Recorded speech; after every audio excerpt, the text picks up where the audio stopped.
রব্বুল আলামিন সূরাতুশ শুরার 52 নম্বর আয়াতে ঘোষণা করেন, ওয়ালাকিন জাআলনাহু নূরান নাহদি বিহি মান নাশাউ মিন ইবাদিনা। কোরআন হলো হিদায়াত, কোরআন হলো নূর। রব্বুল আলামিন জমিনের মধ্য থেকে যে বান্দাদেরকে কবুল করবেন, যে বান্দাদেরকে হিদায়াত দিতে চাবেন, যে বান্দাদেরকে রব্বুল আলামিন জাহান্নাম থেকে বাঁচাতে চাইবেন, ইহকাল এবং পরকালটা সুখময় করে দিতে চাবেন, সাকসেসফুল করে দিতে চাবেন, রব্বুল আলামিন এই কোরআনের ধারায় এই বান্দাদেরকে হিদায়াত দান করে দিবেন। এই জন্য কোরআনের তিলাওয়াত করতে হবে, কোরআন পাঠ করতে হবে, পড়তে হবে হিদায়াতের নিয়তে, কোরআন বুঝার নিয়তে, জানার নিয়তে। যদি কেউ কোরআনের ভুল ধরার নিয়তে কোরআন পড়ে, কোনো ফায়দা আছে? সে লাভবান হতে পারবে? সে লাভবান তো হতে পারবে না, বরং সে গুমরা হয়ে যাবে। কিছুদিন আগে বাংলাদেশের এক বাউল শিল্পী, শুনছেন? যারা অনলাইন মোবাইল ইউজ করেন, স্মার্টফোন যারা ইউজ করেন, ফেসবুক ইউটিউবে যারা থাকেন, তারা অবশ্যই জানেন এই বাউল মঞ্চে উঠে আল্লাহর কোরআনকে হিরো প্রতিপন্ন করে কথা বলছে, স্বয়ং রব্বুল আলামিনকে হিরো প্রতিপন্ন করে কথা বলছে। তো বোঝা যায় যে কোরআন দ্বারা সবাই উপকৃত হতে পারে না। নবীজির বিখ্যাত সাহাবী হযরত ওমর ফারুক রাদিয়াল্লাহু তাআলা আনহু বলেন, কোরআন হলো এমন একটি কিতাব, রব্বুল আলামিন এই কোরআনের ধারা, কোরআনের মাধ্যমে কোন জাতিকে মর্তবা বাড়িয়ে দেন, জাতির সম্মান বাড়িয়ে দেন, ইজ্জত বাড়িয়ে দেন। আর এই কোরআন থেকে মুখ ফিরিয়ে নেওয়ার কারণে, কোরআনকে পরিত্যাগ করার কারণে রব্বুল আলামিন কোন জাতিকে ধ্বংস করে দেন। কোরআনের সাথে সম্পর্ক রাখলে ইমানদারদের ঈমান আল্লাহ পাক বাড়িয়ে দেন। কোরআন তিলাওয়াত করলে ঈমানের দৃঢ়তা লাভ হয়, ঈমান মজবুত হয়। সূরাতুল আনফালের 2 নম্বর আয়াতে আল্লাহ বলেন, ইন্নামাল মুমিনুনা আল্লাযীনা ইযা যুকিরাল্লাহু ওয়াজিলাত কুলুবুহুম ওয়া ইযা তুলিয়াত আলাইহিম আয়াতুহু যাদাতহুম ঈমানান ওয়া আলা রাব্বিহিম ইয়াতাওয়াক্কালুন। ইন্নামাল মুমিনুনা আল্লাযীনা ইযা যুকিরাল্লাহ, মুমিন তো তারাই যাদের সামনে রবকে স্মরণ করা হলে, রবের কথা আলোচনা করা হলে তাদের হৃদয়টা ভীতু সাব্যস্ত হয়, হৃদয়টা গলে যায়, হৃদয়ের ভিতরে আখিরাতের পেরেশান চলে আসে, বিচার দিবসের কথা মনে পড়ে যায়, তাদের হৃদয়টা ভীতু হয়ে যায়, তারা আল্লাহকে ভয় করে। وَإِذَا تُلِيَتْ عَلَيْهِمْ آيَاتُهُ زَادَتْهُمْ إِيمَانًا وَعَلَى رَبِّهِمْ يَتَوَكَّلُونَ। আর তাদের সামনে যখন শোনানো হয়, বয়ান করে শোনানো হয়, ওয়াজ করে শোনানো হয়, নসিহাত করা হয়, রব্বুল আলামিন বলেন তখন ইমানদারদের ঈমানকে রব্বুল আলামিন বৃদ্ধি করে দেন। যাদা ইয়াজিদু, বৃদ্ধি করে দেওয়া। রব্বুল আলামিন তাদের ঈমানকে বৃদ্ধি করে দেয়, মজবুত করে দেয়, শক্তিশালী করে দেয়। তাহলে ঈমানদার হিসেবে, মুসলমান হিসেবে আমাদের ঈমানকে শক্তিশালী করা, পাওয়ারফুল করার প্রয়োজন আছে না নাই? আছে না নাই?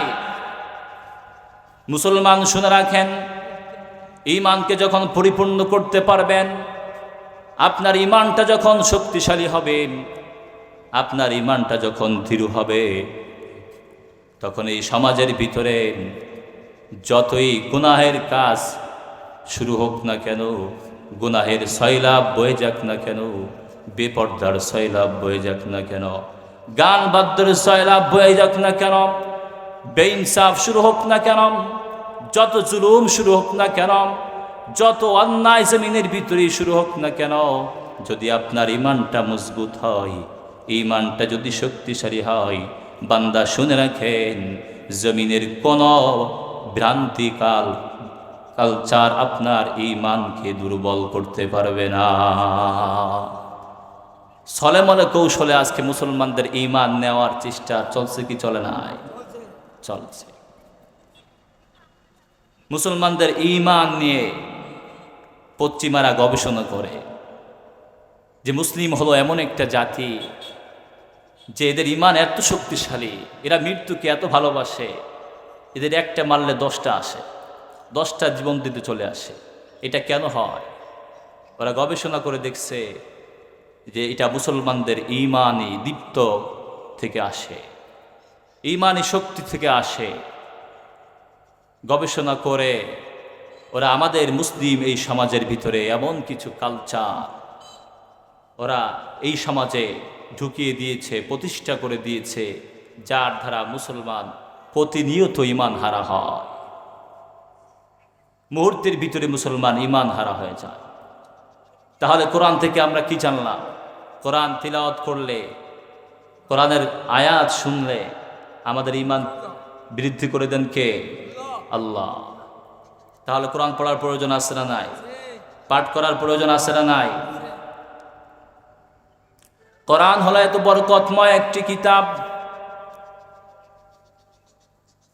আল্লাহর হাবিব বলেন, কোরআন থেকে যদি কোনো বান্দা একটি হরফ পাঠ করে,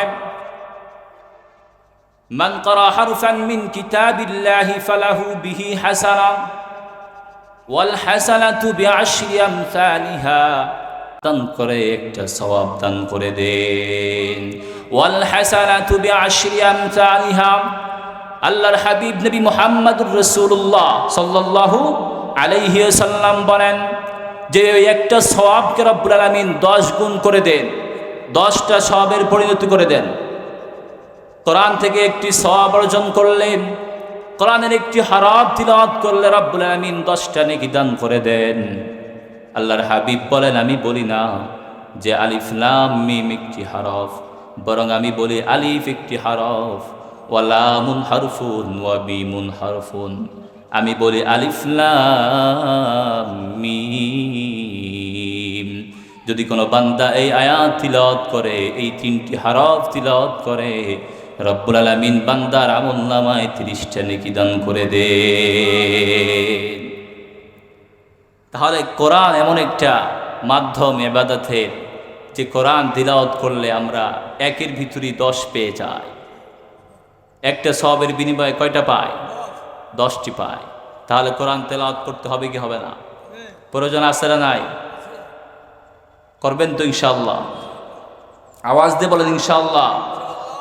কোরআন পড়া শিখতে হবে, কোরআনকে বুঝতে হবে, কোরআন থেকে উপদেশ নিতে হবে, কোরআন থেকে মুখ ফিরিয়ে নেওয়া যাবে না। হাসরের ময়দানে যারা দুনিয়াতে কোরআন থেকে মুখ ফিরিয়ে নিয়েছে তাদেরকে রব্বুল আলামিন অন্ধ করে উত্থিত করিবে। রব্বুল আলামিন বলেন, ওয়ামান আ'রাদা আন যিকরি ফাইন্না লাহু মাঈশাতান দানকা ওয়া নাহশুরুহু ইয়াওমাল কিয়ামাতি আ'মা ক্বালা রাব্বি লিমা হাশারতানি আ'মা ওয়া ক্বাদ কুনতু বাসীরা। যারা দুনিয়াতে কোরআন থেকে মুখ ফিরিয়ে নিয়েছে, কোরআন থেকে বিমুখ হয়ে গিয়েছে, হাসরের ময়দানে আল্লাহ রাব্বুল আলামিন এই নাফরমান বান্দাদেরকে, এই কোরআন থেকে যারা মুখ ফিরিয়ে নিয়েছে, কোরআন থেকে যারা তাদের ব্যক্তিগত জীবনকে দূরে রেখেছে, কোরআন থেকে যারা যাদের সমাজকে দূরে রেখেছে, কোরআনের বিধান থেকে যারা যাদের রাষ্ট্রকে দূরে রেখেছে, কোরআনের বিধান থেকে যারা যাদের বিশ্বকে পৃথিবীতে দূরে রাখতে চায়, রব্বুল আলামিন এই নাফরমানগুলোদেরকে কিয়ামতের দিন অন্ধ অবস্থায় অতীত করিবে। ক্বালা রাব্বি লিমা হাশারতানি আ'মা ওয়া ক্বাদ কুনতু বাসীরা। তখন এই নাফরমানরা ডেকে বলবে, ও রব, আমরা তো দুনিয়াতে চক্ষুষ বান ছিলাম, আমাদের দৃষ্টি শক্তি ছিল, দুনিয়ার সমস্ত নাজ নিয়ামতগুলো আমরা দেখতে পেতাম, কিন্তু আজকে কেন আমাদেরকে অন্ধ করে উদিত করা হলো? রব্বুল আলামিন বলবে, দুনিয়াতে থাকা অবস্থায় যে তোমরা আমার কোরআন থেকে তোমাদের দৃষ্টিকে দূরে সরিয়ে রেখেছিলা, তোমরা দ্বিমুখ হয়েছিলা, মুখ ফিরিয়ে নিয়েছিলা, এজন্যই আজকে তোমাদেরকে অন্ধ অবস্থায় হাসরের ময়দানে উত্থিত করা হলো। ভয়ঙ্কর কথা কিনা? ভয়ঙ্কর কথা কিনা? এজন্য কোরআন থেকে মুখ ফিরিয়ে নেওয়া যাবে? প্রিয় বন্ধুরা আমার, কোরআন থেকে দূরে সরে যাওয়া যাবে না। আমাদের দেশকে, আমাদের সমাজকে কোরআন থেকে দূরে সরিয়ে নেওয়া যাবে না। আমাদের সর্বোত্তম চেষ্টা, পরিশ্রম করতে হবে কিভাবে আমরা আমাদের জীবনে, আমাদের পরিবারে, আমাদের সমাজে, আমাদের রাষ্ট্রে কোরআনের বিধান, কোরআনের শাসন ব্যবস্থা কায়েম করা যায়। এই প্রেম, এই প্রত্যাশা প্রতিটা ইমানদারের থাকা চায়। যদি কোনো মুসলমানের এই প্রত্যাশা না থাকে যে আমরা আল্লাহর জমিনে আল্লাহর দ্বীনকে কায়েম করব, জমিনে যত বিচার হবে আল্লাহর বিধান অনুযায়ী বিচার হবে, যদি এই প্রত্যাশা কোনো মুসলমান না রাখে, তাহলে তার ঈমান নেই, সে মুসলমান না।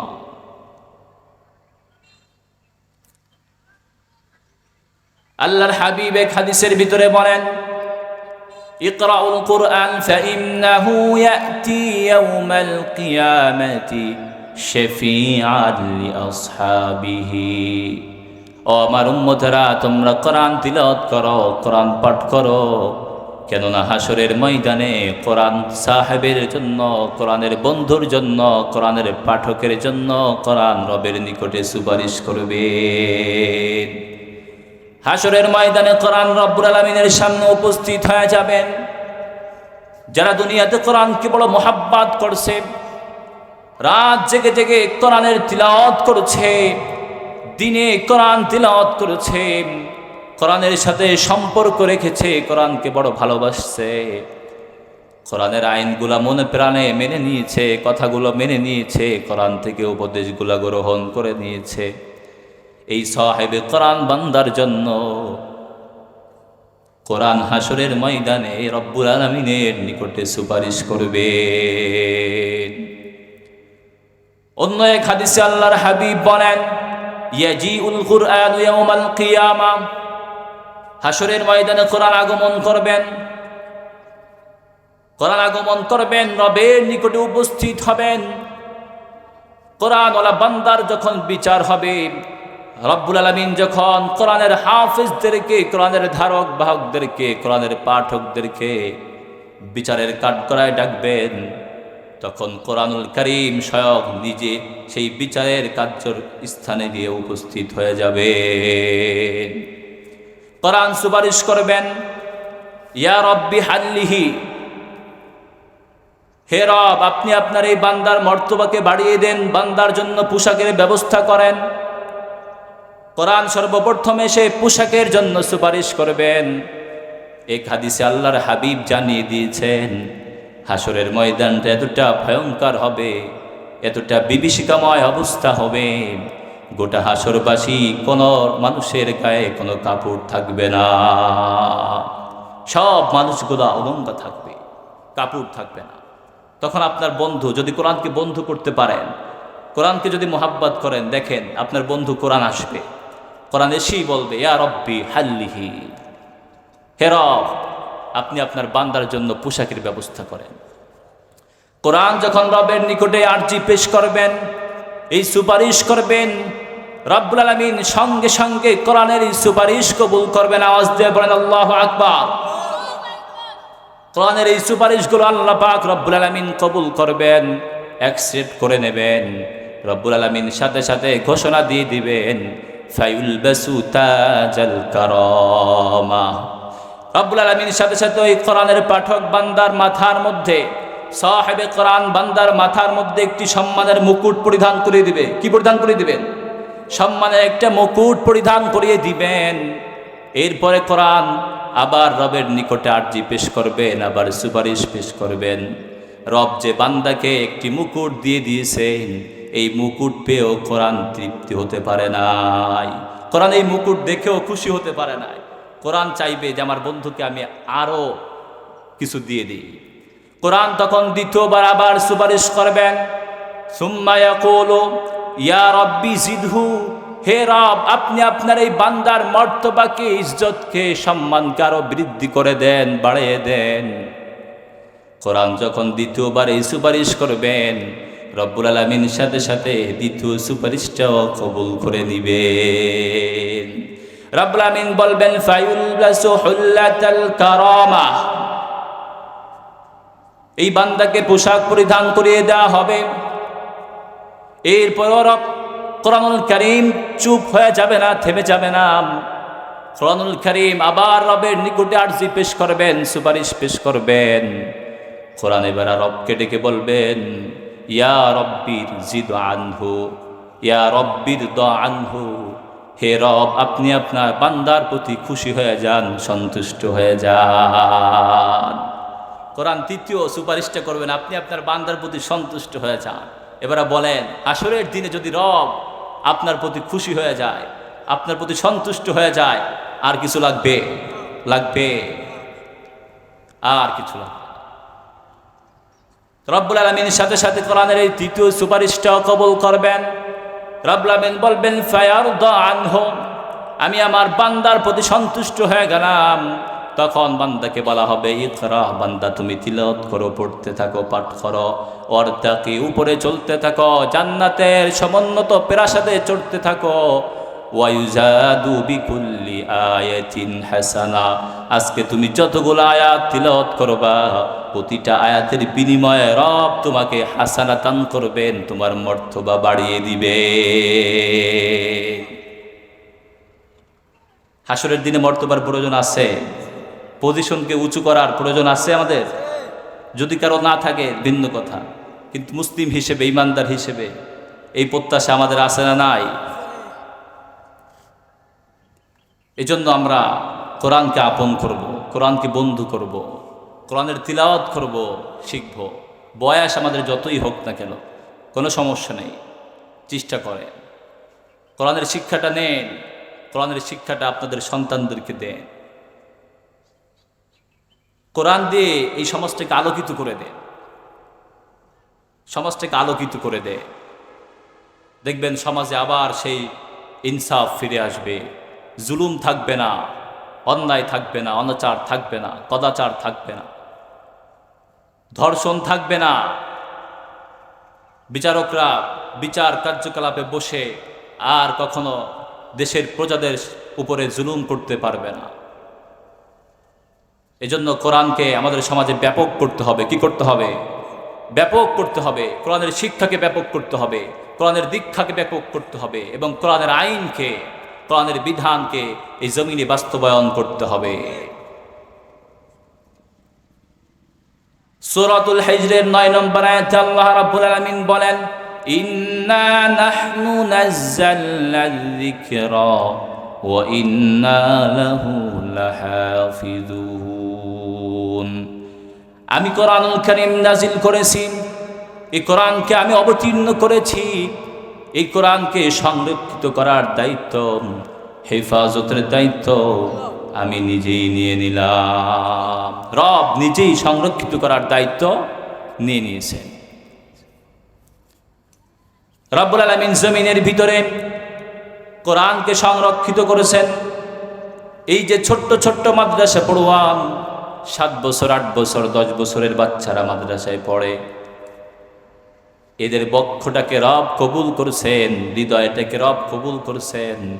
জমিনের মধ্যে হাফেজ কোরআনদের মাধ্যমে, আলেমদের মাধ্যমে রব্বুল আলামিন জমিনে কোরআনকে হেফাজত করে রেখেছে। ভারতের সুপ্রিম কোর্ট 4 বছর পূর্বে কোরআনুল কারীমের 26টা আয়াতকে পরিবর্তন করা, কোরআন থেকে মাইনাস করার জন্য রিট করেছিল। আওয়াজ দিয়ে পড়বেন না। কিন্তু কোরআন সংরক্ষিত করার দায়িত্ব নিয়েছেন কে? কোরআন হেফাজতের দায়িত্ব নিয়েছেন কে? এটা পারবে? যখন সুপ্রিম কোর্ট থেকে এই কথাগুলো বলা হলো, তখন আল্লাহ পাকের ক্ষমতা আছে না নাই? রবের ক্ষমতা আছে না নাই? শুধু বাংলাদেশে আছে নাকি সারা বিশ্বে আছে? যখন ভারতের সুপ্রিম কোর্ট থেকে এই ধরনের কথা উঠল, ভারতের 20 কোটি মুসলমান যেভাবে ঐক্যবদ্ধ হয়ে আল্লাহু আকবরের স্লোগান দিয়ে যখন রাস্তায় নেমে আসলো, ইতিহাস প্রমাণ করে ভারতের জমিন থেকে সুপ্রিম কোর্ট মাইনাস হতে চলছিল, কিন্তু আল্লাহর কোরআনের এক আয়াতের এক হরফের এক নুক্তার কোনো পরিবর্তন করা সম্ভব হয়নি। যদি ওরা ভারতের উগ্রবাদ যদি আরো বেশি উগ্রমি শুরু করত, তাহলে মুসলমানদের রক্তের বিনিময়ে, জীবনের বিনিময়ে মুসলমানরা ভারত থেকে ভারতের সুপ্রিম কোর্টকে সিলকালি মেরে বাতিল ঘোষণা করত, কিন্তু আল্লাহর কোরআনের একটা হরফের পরিবর্তন মুসলমানরা জীবন থাকতে মানত না। আজকে আমার দেশে, যে দেশে 93% 95% মুসলমান বসবাস করে, আজকে আমার দেশে মঞ্চে দাঁড়িয়ে দাঁড়িয়ে বাউল শিল্পীরা আল্লাহর কোরআন নিয়ে অপমাননা করে, আল্লাহকে হিরো প্রতিপন্ন করে কথা বলে। আমাদের ঈমান আছে? আছে ঈমান? যদি আমাদের ঈমান থাকতো, তাহলে আউল আর বাউলরা গ্রেপ্তার হওয়ার সুযোগ পেত না। পশ্চিমাদের দ্বারা আল্লাহ এদেশের ক্ষমতার মস্তদে বসে এই আউল আর বাউলদেরকে বগলের নিচে জায়গা করে দিচ্ছে। কিন্তু মুসলমান ঈমান যদি জাগ্রত হতো, আমরা যদি পরিপূর্ণ ঈমান হতাম, আমরা যদি অমরের মতো ঈমানদার হতে পারতাম, আলীর মতো ঈমানদার হতে পারতাম, আউল আর বাউল পর্যন্ত প্রশাসন আসার সুযোগ হতো না। তার আগেই আল্লাহর কোরআনের ভাষ্য অনুযায়ী আউল আর বাউলের কল্লা জমিনে পড়ে যেত। কথা বলেন ঠিক কিনা? ঈমানকে শক্তিশালী করতে হবে, ঈমানকে মজবুত করতে হবে, পাওয়ারফুল করতে হবে।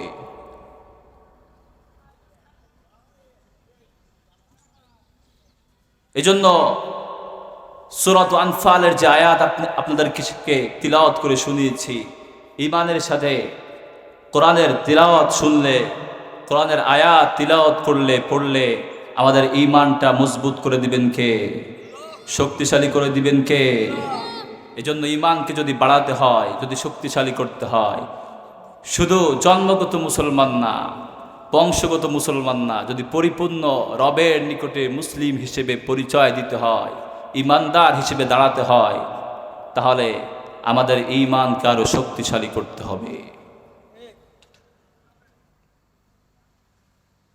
কোরআনুল কারীম হাসরের ময়দানে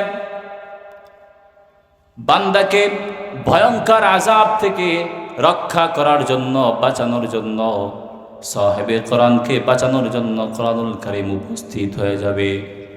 মুসলমান ভাইয়েরা আমার, হাসরের ময়দানটা কতটুকু ভয়ঙ্কর হয়ে উঠবে, সূরাত আবাসার 34 নম্বর, 35 নম্বর, 36 নম্বর আয়াতে রব্বুল আলামিন জানিয়ে দিয়েছেন, ইয়াউমা ইয়াফিরুল মারউ মিন আখিহি ওয়া উম্মিহি ওয়া আবিহি ওয়া সাহিবাতিহি ওয়া বানিহি। হাসরের ময়দানের অবস্থাটা এত ভয়ঙ্কর হবে, সেদিন কোনো পরিচয় থাকবে না। সন্তান যদি বাবার কাছে ছুটে যায়, বাবা সন্তানকে অস্বীকার করবে। বাবা যদি সন্তানের কাছে ছুটে যায়, সন্তান বাবাকে অস্বীকার করবে। সন্তান মায়ের কাছে গেলে মা সন্তানকে অস্বীকার করবে। দুনিয়াতে সন্তানের বিপদে আপদে সর্ব অবস্থাতে পাশে যারা দাঁড়ায়, তারাই হচ্ছে সন্তানের জনম দুঃখিনী মার বাবা। কথা বলেন ঠিক কিনা? সন্তান জানে আমি যদি কোথাও কোনো বিপদে পড়ে যাই, আমাকে যদি কেউ অ্যাটাক করে, আমার প্রতি যদি অ্যাটাক হয়, জমিনের কেউ আমাকে বাঁচাতে, রক্ষা করতে না আসতে পারেন, কিন্তু আমার মুরব্বী সাদা দাড়িওয়ালা বয়স্ক বাবার কান পর্যন্ত যদি চলে যায় যে আমি সন্তান বিপদে পড়ছি, আমার বাবা অবশ্যই অবশ্যই চলে আসবে। যদি মায়ের কান পর্যন্ত পৌঁছে যায়, আমার ছেলেটা বিপদে পড়ে আছে, আমার ছেলেটা রোড অ্যাক্সিডেন্ট করছে, এই মা দেখবেন পাগল হয়ে যাবে, পাগল হয়ে যাবে, সেন্স ঠিক থাকবে না, দেখবেন পাগলের মতো চিৎকার দিবে, গ্রামের লোক একত্র হয়ে যাবে এই মায়ের চিৎকার শুনে। কিন্তু হাসরের ময়দানে এই জনম দুঃখিনী মা সন্তানকে এত ভালোবাসে, বাবা সন্তানের প্রতি এত মায়া সহানুভূতি দেখায়, হাসরের ময়দানে এই বাবাই মা সন্তানের পরিচয়টা দিবে না। ভাইয়ের কাছে যদি ভাই ছুটে যায়, ভাই অস্বীকার করবে, পরিচয় দিবে না। এতটা ভয়ঙ্কর হয়ে যাবে। বর্ণনার ভিতরে আসছে সূর্যটা মাথা থেকে 1 হাত কিংবা মুঠো হাত উপরে চলে আসবে, এই সূর্যটা পরিপূর্ণ তাপ ছেড়ে দিবে, হাসরের ময়দানটা এত গরম হবে, এত উত্তপ্ত হবে, তামা হয়ে যাবে, তামা হয়ে যাবে। এত ভয়ঙ্কর অবস্থা সেদিন হবে। গুনাহগারদের জবানে নাফসি নাফসি আওয়াজ ছাড়া আর কোনো আওয়াজ সেদিন থাকবে না। গুনাহগার সেদিন বিচার ব্যবস্থা দেখে, এই ভয়ঙ্কর অবস্থা দেখে ছুটাছুটি করবে, আহারে দুনিয়াতে কত নাফরমানি করছি, আজকে আমার হালাত কি হবে। ছুটাছুটি করবে, পালায়ন করার চেষ্টা করবে। রব বলবেন আইনাল মাফার কাল্লা, আজকে কোথায় যাবে? যাওয়ার আর কোনো অবশিষ্ট পথ নেই। কি নেই? আর কোনো পন্থায় খুঁজে পাবে না। বাঁচার জন্য কোনো অবশিষ্ট নেতা খুঁজে পাবে না। কাউ কি তোমার কাজে আসবে না। সেদিন তোমার কাজে আসবে শুধু আমলনামা। আমলনামার মধ্যে যদি ভালো কোনো আমল থাকে, যদি সওয়াব দিয়ে আমলনামাটা ভরপুর করতে পারো, হাসরের ময়দানে এই আমলনামা তোমার কাজে আসবে। এই আমলনামা দেখে রব যদি তোমার উপর সন্তুষ্ট হয়ে যায়, খুশি হয়ে যায়, রব তোমাকে জান্নাতি বলে ঘোষণা করবে। বাশীরা ওয়া নাযীরা, এই কোরআন মানুষকে জান্নাত দিয়ে দিবেন এবং এই কোরআন থেকে মুখ ফিরিয়ে নেওয়ার জন্য মানুষগুলা জাহান্নামে পড়ে যাবে। প্রিয় ভাইয়েরা আমার, হাসরের ময়দানে যদি কোরআনকে বন্ধু করে পেতে চান, তাহলে দুনিয়ায় থাকা অবস্থাতেই আমাদেরকে কোরআন পড়তে হবে। মা বাবা পরিচয় দিবে না, কিন্তু কোরআন যে হাদিস শুনিয়েছি, কোরআন আপনার জন্য কি ছুটে আসবে, কোরআন আপনার জন্য সুপারিশ করবে। এজন্য কোরআনের সাথে মোহাব্বত রাখবেন, ইনশাআল্লাহ তিলাওয়াত করবেন। শুধু ছেলেদেরকে, শুধু মেয়েদেরকে এই পর্যন্ত সীমাবদ্ধ, নিজে আর করবেন না, এরকমটা না। পরিবারের সবাইকে বলবেন কোরআন তিলাওয়াতের কথা। পরিবারের সবাইকে কোরআন তিলাওয়াত শিখাবেন, মেয়েকেও শিখাবেন, ছেলেকেও শিখাবেন, নিজেও শিখবেন, বিবিকেও শিখাবেন। ঘরের ভিতরে যদি সকালবেলায় বিবি কোরআন পাঠ করে, এই ঘরটাকে রব্বুল আলামিন বরকতময় করে দিবে। বাবা কোরআন তিলাওয়াত করবে, মা তিলাওয়াত করাবে, দেখবেন কোনো সন্তান আর মা বাবার উপর দিয়ে কথা বলবে না। আপনার সন্তানগুলো আদর্শ করে দিবেন কে? ভদ্র করে দিবেন কে? কোরআনের হাফেজকে সম্মান করা। হাদিসের ভিতরে আসছে, যদি কোনো মানুষ কোরআনওয়ালাকে সম্মান করে, তাহলে শুধু কোরআনওয়ালাকে সম্মান করা নয়, ইন্না মিন ইজলালিল্লাহি ইকরামাদিশ শাইবাতিল মুসলিম। 3 ব্যক্তির কথা হাদিসের ভিতরে আসছে। এই 3 ব্যক্তিকে যদি কেউ সম্মান করে, স্বয়ং আল্লাহকে সম্মান করার অন্তর্ভুক্ত হয়ে যায়। ইন্না মিন ইজলালিল্লাহি ইকরামাদিশ শাইবাতিল মুসলিম। কোন মুসলিম বৃদ্ধ ব্যক্তিকে, কোন মুসলিম মুরব্বী মানুষকে যদি কেউ দেখে সম্মান করে, তাহলে শুধু ওই মুসলিম মুরব্বী ব্যক্তিকে সম্মান করা নয়, ওই সাদা দাড়িওয়ালা মুরব্বী ব্যক্তিকে সম্মান করা হয় না, স্বয়ং আল্লাহকে সম্মান করা হয়ে যায়। এই হাদিসটা যুব সমাজের জন্য অনেক হেল্পফুল হবে। যুব সমাজরা যদি এক হাদিসের উপরে আমল করে, তাহলে আর কোনো যুবককে কোনো মুরব্বী বেয়াদব বলতে পারবে না। আমাদের সমাজে তো ব্যাপক পরিমাণে এই ভাষা, কথায় কথায় বেয়াদব আছে না নাই? মা ছেলেকে বলে বেয়াদব আছে না নাই? বাবা ছেলেকে 3 অক্তই বলে, খাবার সময় হইলি ছেলে হাতের কাছে আসলে, সামনে আসলি বেয়াদব, আছে না নাই?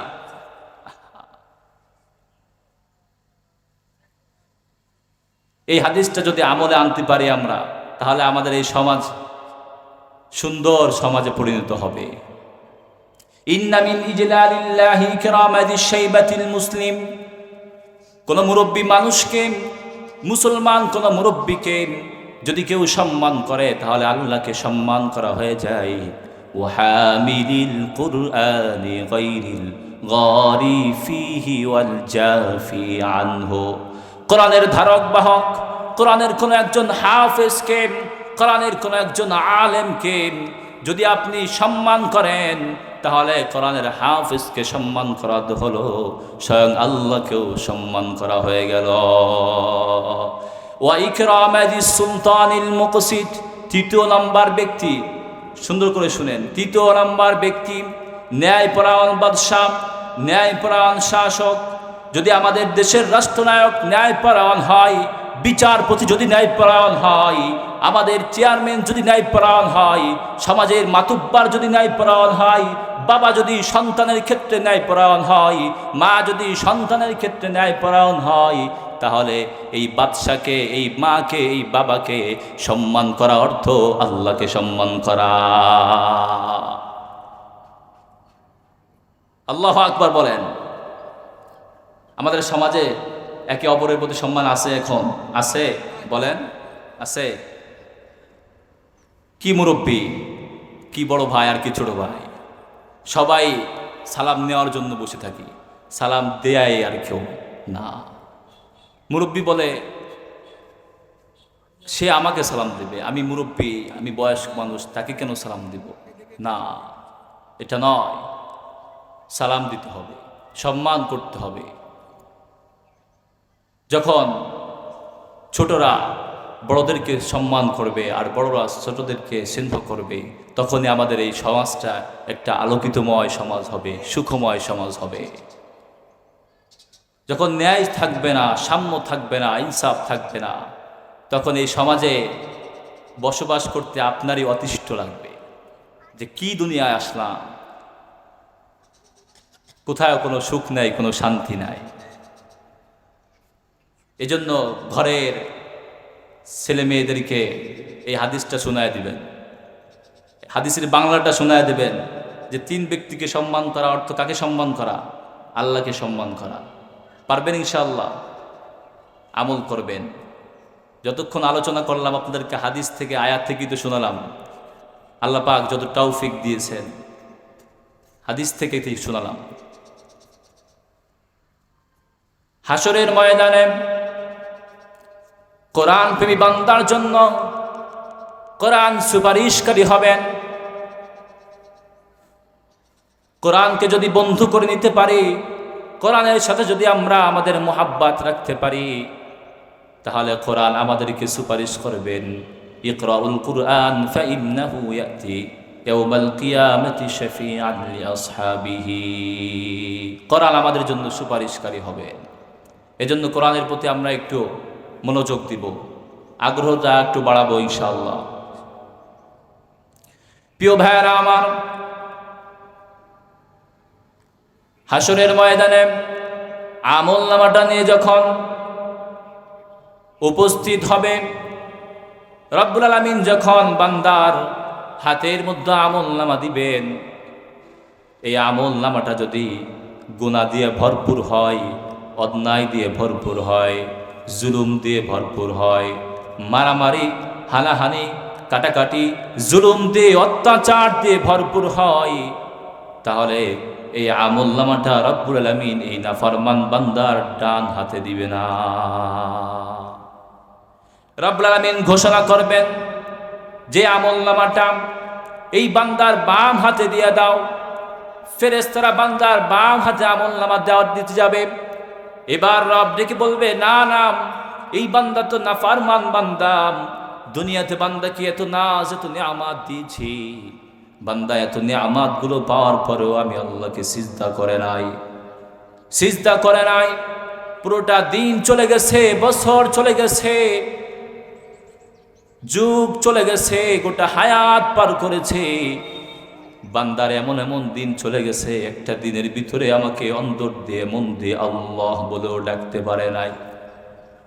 মসজিদ মুখী হয়নি, মাদ্রাসা মুখী হয়নি, কোরআন মুখী হয়নি, আমি আল্লাহকে বুঝার চিনার চেষ্টা করিনি, অবহেলা করছে, দুনিয়ার ভিতরে গাফেল অবস্থায় ছিল। এই নাফরমানটাকে আজকে ডান হাতে আমলনামা দেওয়া যাবে না, বাম হাতে আমলনামা দিতে হবে। বাম হাতেও আমলনামা দেওয়া যাবে না। রব ঘোষণা করে জানিয়ে দিবে, ও আমার ফেরেশতারা, এই বান্দার এই বাম হাতটাকে পিছন দিয়ে ঘুরিয়ে আনো।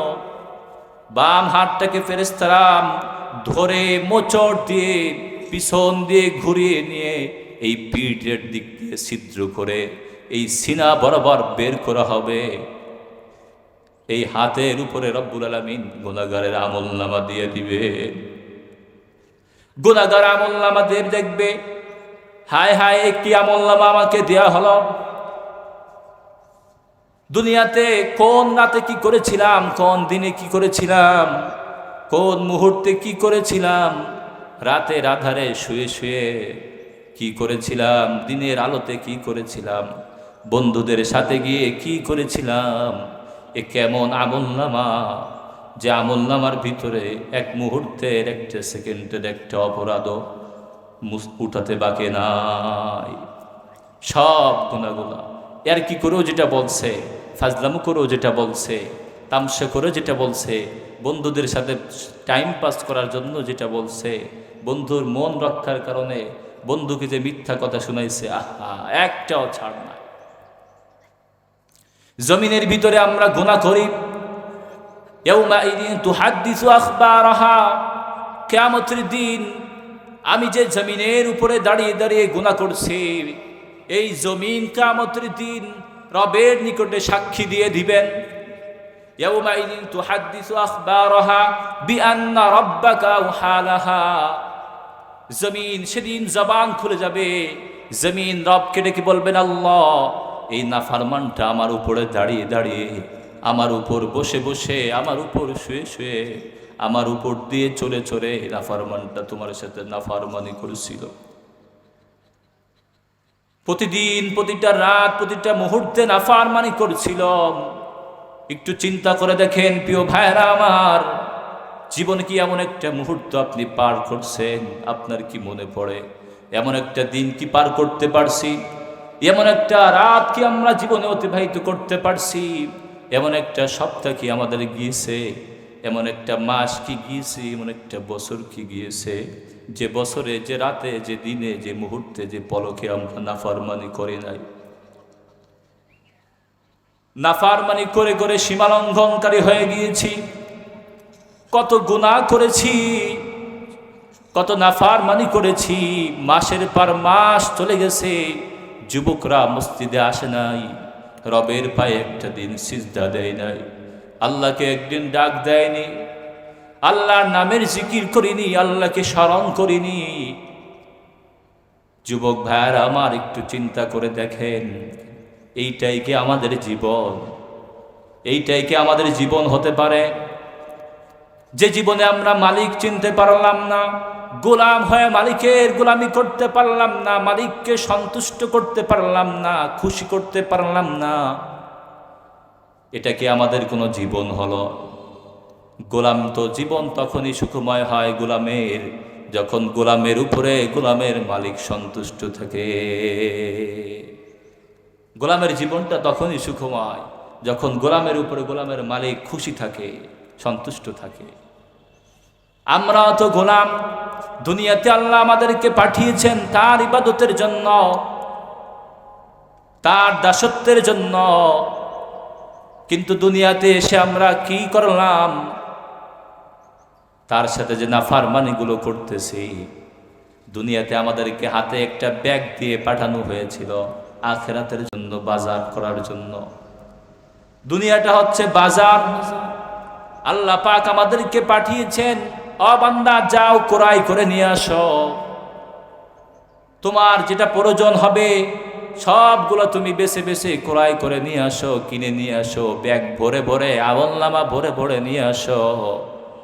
কিন্তু হতভাগা আমরা, এতটা হতভাগা, কপাল পোড়া, দুর্ভাগা, বাজারের ভিতরে ঢুকছি, ঢুকার পরে আমার কি লাগবে, পরিবারের কি লাগবে, কোনো খোঁজ নাই। হারিয়ে ফেলছি আমরা, ভুলে গেছি আমরা, রব থেকে দূরে চলে গেছি। গুনাহের কথা যখন মনে পড়ে যায়, আর কোরআনের আয়াত যখন মনে পড়ে যায়, আল্লাহ পাক বলেন খুজুহু ফাগুল্লুহু সুম্মাল জাহিমা সাল্লু সুম্মা ফি সিলসিলাতি দারউহা সাবউনা যিরাআন ফাসলুকু। হাসরের ময়দানে গুনাহগারের জন্য ঘোষণা করা হবে, ও ফেরেশতারা, খুজুহু ফাগুল্লুকে ধরো, নাফরমানকে ধরো, বেঈমানটাকে আজকে ধরো, বেনামাজিটাকে আজকে ধরো, জুলুমকারী জালেমকে আজকে ধরো, পাকড়াও করো। মুফাসসিরিন ইকরাম লিখেছেন, ফেরেশতারা শিকল দিয়ে বেঈমানদেরকে পাকড়াও করবেন। এই শিকলটা কিভাবে বাঁধা হবে, কিভাবে এই বেঈমানটাকে শিকল দেয়া বাঁধবে?